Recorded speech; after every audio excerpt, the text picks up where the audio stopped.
Kokia šiandien tu laukia vyks, reikia pašnekyti. Labą dieną, parom, Vilniau lauk mūsų. Skombinom, važiavom, kalbėjom. Nėra susitarimo tarp ministerijų, kažką reikia važiuoti.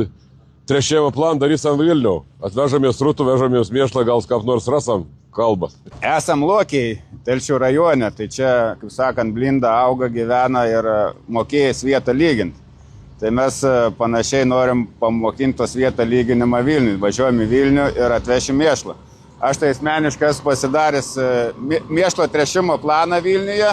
Planas parengtas atsižvelgiant į biurokratų neišmanimą, į biurokratų užsispyrimą, biurokratų nenorą tartis. Tai į tai atsižvelgiant padarytas trešimo planas. Važiuojam į Vilnių iš Lokės.